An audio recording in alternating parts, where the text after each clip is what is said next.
Hey everyone, welcome back and happy Friday. All right, guys. Well, we have a lot to talk about, lots to discuss. Jason and I went live for Hot Messy Topics, and it was so much fun.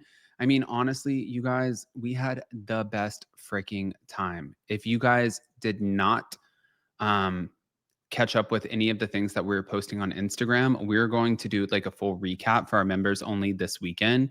And also, Hot Messy Topics, incredible. I'm like all over the place. We got back really late last night. Our flight was delayed and delayed and delayed. And I was like, please just get me home. But here I am. I'm home. So, guys, smash the like button. If you're not subscribed, get subscribed. Don't forget to hit that notification bell. I also was curious too, like what we have as far as like things. I mean, we're getting ready for BravoCon. Like, what else can possibly go wrong? But I think that's maybe not the best way to look at it. So let's go.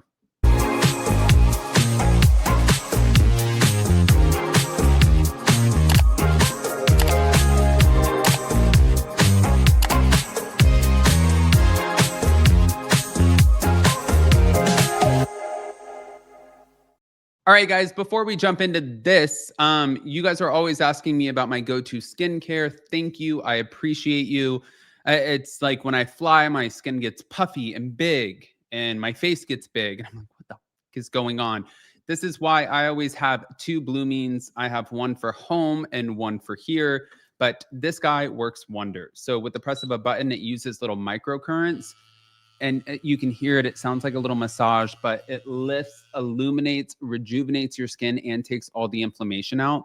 Normally, this guy is about $300, but if you click on the link pinned in the description, also posted in the comment section, you get $200 off. It is the best gift for the holidays. And if you don't love it and it doesn't reduce your double chin, you're free to go. They will refund you. But we have to talk about this. Jennifer Aydin is now saying that she has not heard from producers about returning for season 15 of The Real Housewives of New Jersey. This is exactly what she had to say. And in case you can't read it, I'll read it for you. Hey guys, just wanted to hop on here and update you guys on a few things. A lot of you have been asking me if I'm still on the show or not. She said shower. I can honestly say that nobody has told me anything. And they still haven't told me anything, but I haven't checked either. Life's been pretty busy, and I would only think about it when people ask, which is why I would have liked to have known so I can let you guys know. You know me, I like to keep it real. Okay. And all I've heard is what you've heard. You probably know more than me, actually. I've heard that they're test filming, and I wasn't invited to BravoCon. So by the looks of it, I think it's safe to say probably not. And that's okay. I'm good. All right.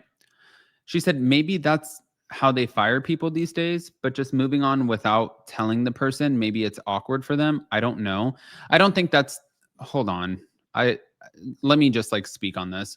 I don't think that that's the case. I don't think that they're moving on without telling anybody. I think that they genuinely are still trying to figure out what the best cast is.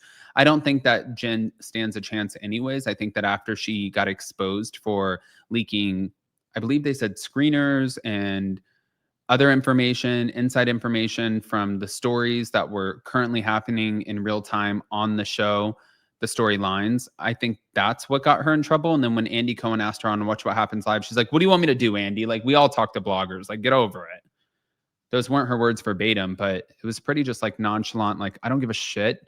Everybody does it. Leave me alone. I was like, oh, okay. So she said, but if they did tell me, I would have said, thanks for letting me know. And thanks so much for the journey. Wish you guys all the best. And I mean that. I'll always be grateful for my time on the show. It was quite the experience, to say the least.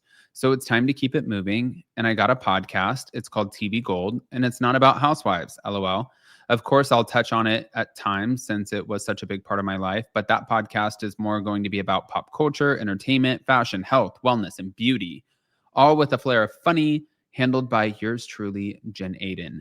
So it's out with the old and on to the gold with me, Jennifer Aydin, hashtag TV Gold. And then after that, she ended up posting this saying, don't live in the past, learn from it and move forward, hashtag TV Gold. And she tied the TV Gold podcast into this whole operation. I don't think anybody wants to be fired. I think that this is, you know, who actually went out in a really good way, who was fired was, and I'll give her the credit, was Teddy Mellencamp. Teddy Mellencamp went out and she was like, guys, to say that, you know, like, oh my God, I'm not upset or this makes me happy. She's like, it doesn't. And I am upset. So it is what it is. Seeing that, at least she owned it. She wasn't like, on to bigger and better TV Gold podcast. Because here's the other part of it. If she was still on the show and somebody else got fired and they started a podcast and they went at her, she'd be like, honey, I'm on the show you want to be on and you're on a podcast. So shut the fuck up with that. That's what she would say. I'm not telling her to shut the fuck up with that, but I'm saying that's what she would say. But wait. Thanks, Jen Aydin. It doesn't end there. We're moving on. I mean, well, before we move on, I did want to say this. Some of the social media reactions, fans expressed sadness at her likely exit, saying New Jersey will never be the same. Jen was always real and we love you regardless. And other people are like, yes, we're so excited that you're leaving. So that's just going to happen. Now, Dolores Catania also said, don't hold your breath for a Teresa Giudice and Melissa Gorga reconciliation. Dolores told hosts on the 2Ts in a Pod podcast, don't hold your breath, when asked if Teresa and Melissa will make up. She said that the Gorga Giudice feud, she kind of likened that feud to the chaotic energy of the Valley. She said a lot of people in both their lives like to throw wood on the fire. So Dolores pointed out that the deep roots and longstanding issues over the years and all of the things that have happened that have now piled up, I think it's at its point. And she noted that many hanger-oners around both sides who fueled the feud, the little hanger-oners that try to get that person worked up, that creates an issue. She said, I want to see that they have the ability to sit down, talk about it, argue about it, and move forward, but don't hold your breath. Now, this feud has been long-standing. It's sibling-in-law drama between Teresa and Melissa, and it's still continuing to strain relationships and the show's dynamics. So that's why we're wondering, what are they going to do? But Dolores has always been somewhat of a neutral party who seems like she's getting a little bit tired of the never-ending conflict, and she is skeptical about any real resolution. We're going to find out. I want to hear what you guys think, guys. Pop off in the comment section, please. I'm so excited to be back. Oh, God, I lifted up my shirt and it became a crop top. Oof. And also, don't forget to check out my Blue Mean Face Pro 2.0. I am pinning the link in the comment section and the description. It's almost Christmas time, so get ready for the holiday season and give the best gift that you can, which is making people feel confident in themselves. Love you guys.